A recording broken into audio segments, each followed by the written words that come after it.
Hi, everybody. Mitch Tanenbaum here. Thanks for joining me today. This is this week's security news update.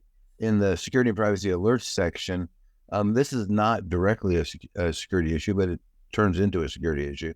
The energy utilities, especially in the West, are proactively turning off power during high wind events. So, for example, this past weekend in Colorado, they turned off the power all up and down the Front Range, and that left people obviously in the dark. Let's say generators, but in your office, that could mean that your security cameras don't work anymore, or your badge readers don't work. More importantly, if you have magnetic locks on your doors, they will fail open in the case of a power outage. So now would be a good time to go look at your kind of security, physical security profile, and see whether or not you need battery backup. In the case of the outages this past weekend in Colorado, some people were out for more than a day, and some people actually are still out. So make sure that whatever battery backup you have is adequate to the task. Next, and this is a warning to anybody that needs to comply with NIST SB 800-171. Most of those people who do business with the government, and specifically defense contractors in particular, they have a clause in their agreements from the government to comply with DFARS 252.204-7012. And that DFARS specifically says that you will comply with the current version of NIST 800-171 at the time you sign the contract. So for most people, this has been revision 2, but revision 3 is about to be released. And if you are someone who's subject to this, then no one knows exactly the date that it's going to be released.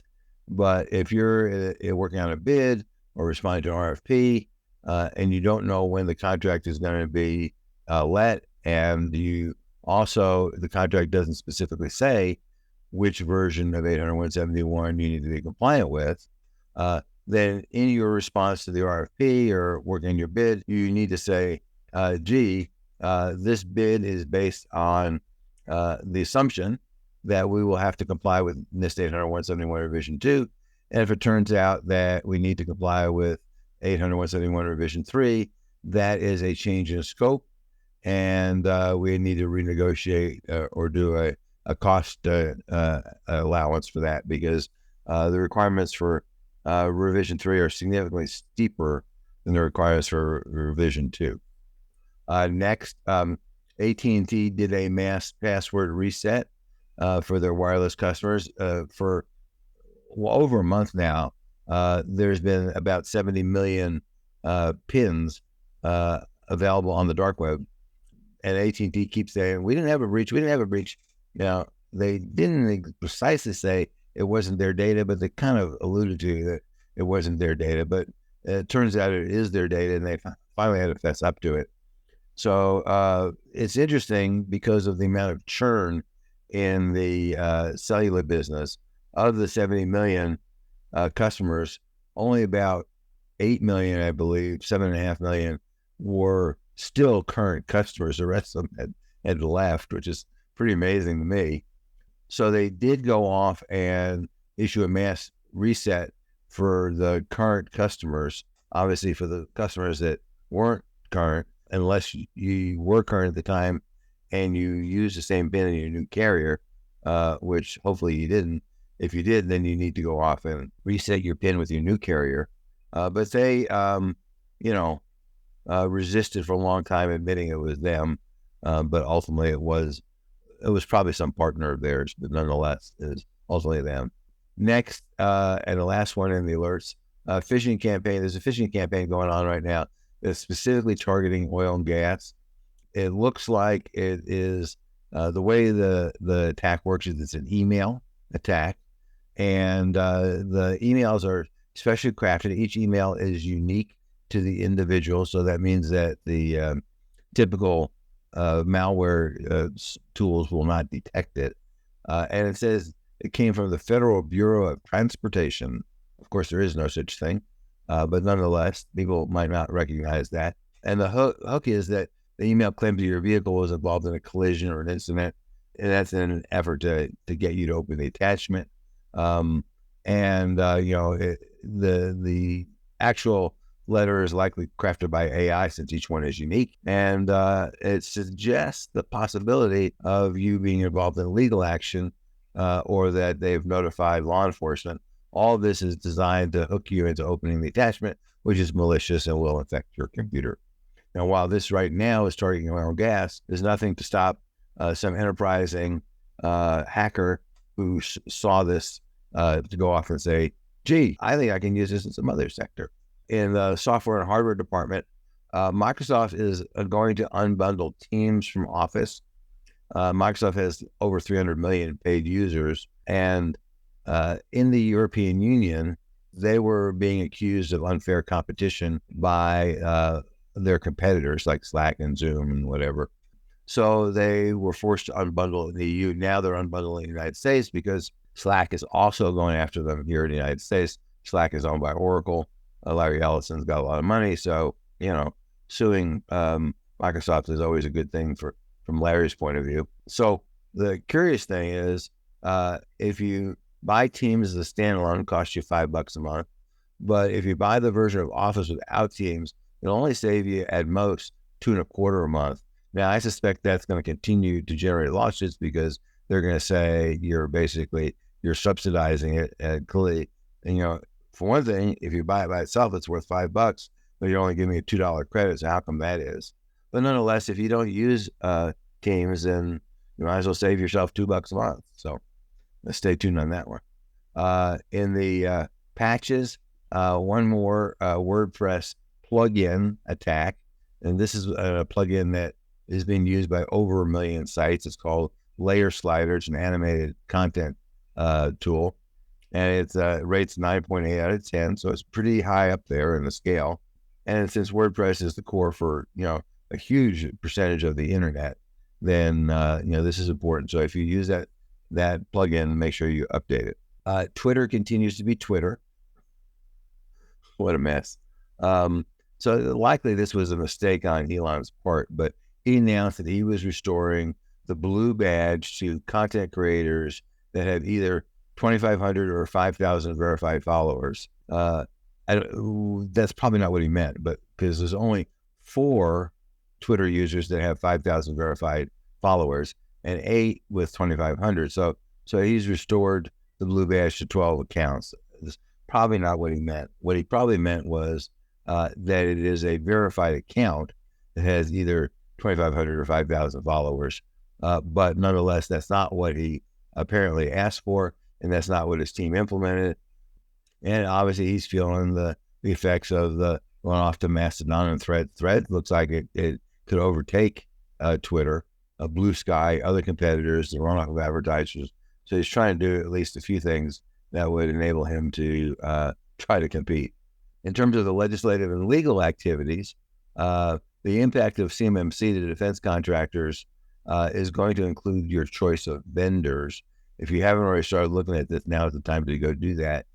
They have a concept called external service providers, and external service providers likely have to be certified just like you do, or possibly they may be FedRAMP authorized. That's another alternative pending. There's a lot of work to be done here, and if you're not all the way on top of this, now would be a good time to do this. It affects all kinds of your law firms, your cyber insurance, your forensics folks, contract employees, all kinds of people. So if you need help with this, please contact us for sure. Boy,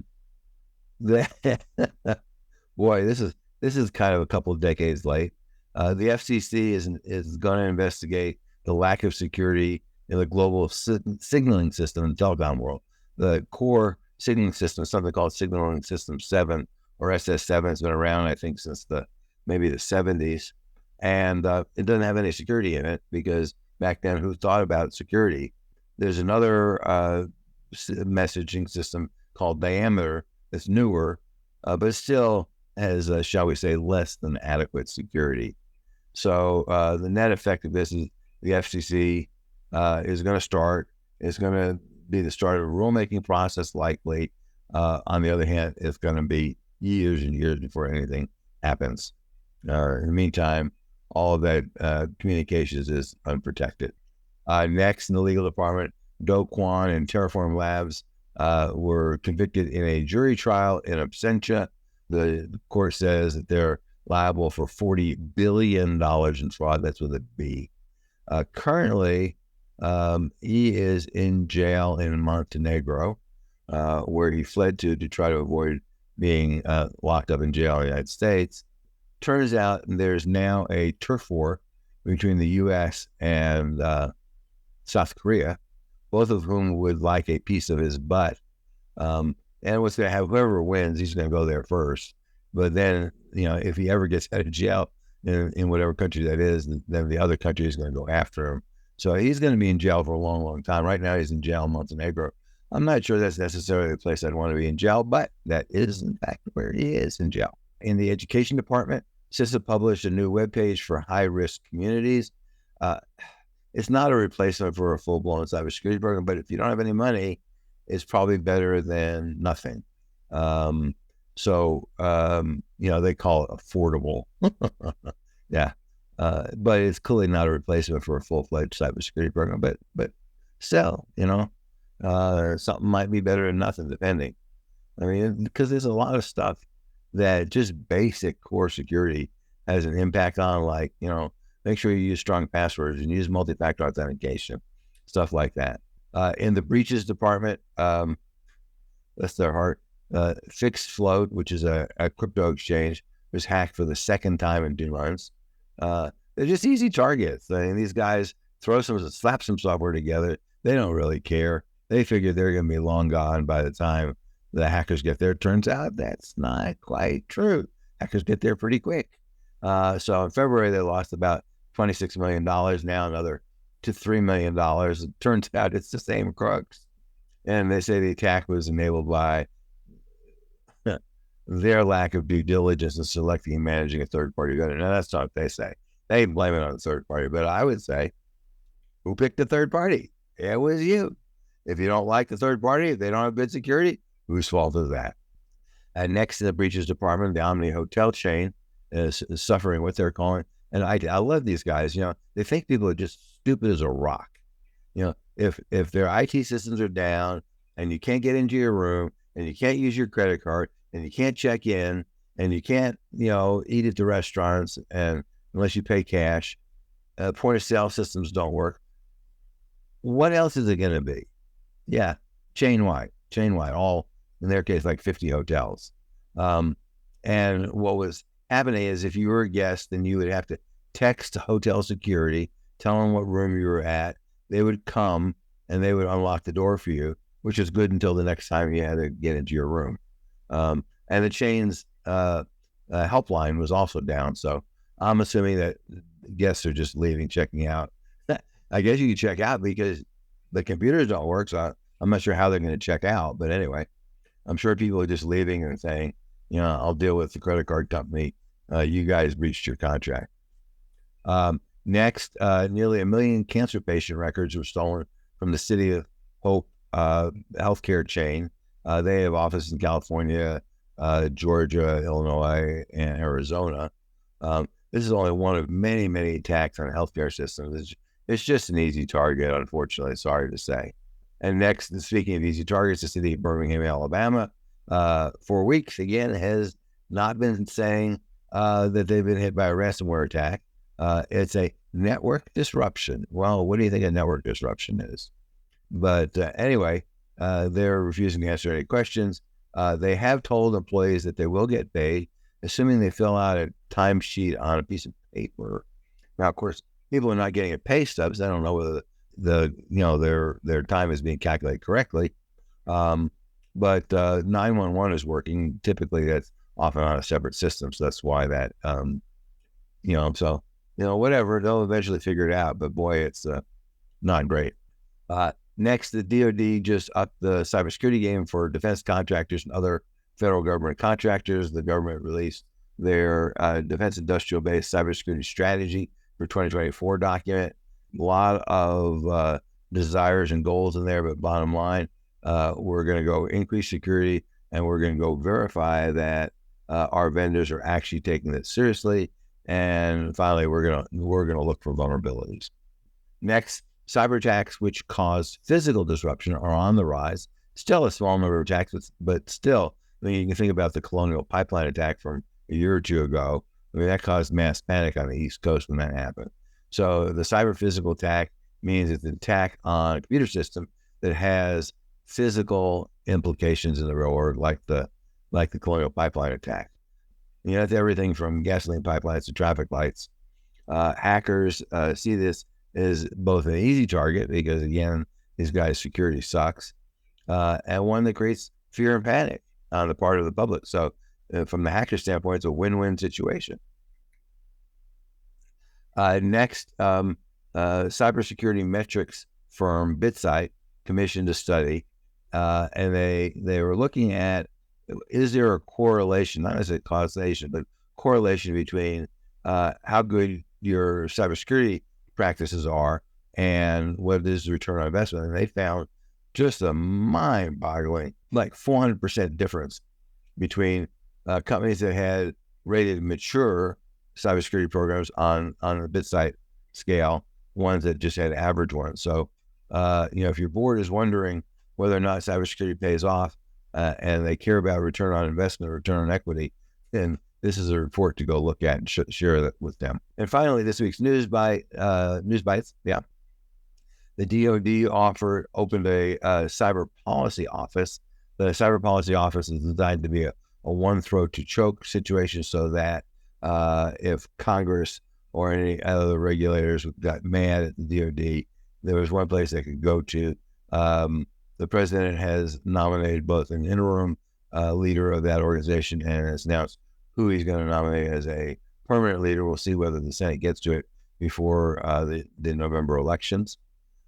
Next, the Senate and the House twice has kicked the can down the road in terms of the FISA renewal.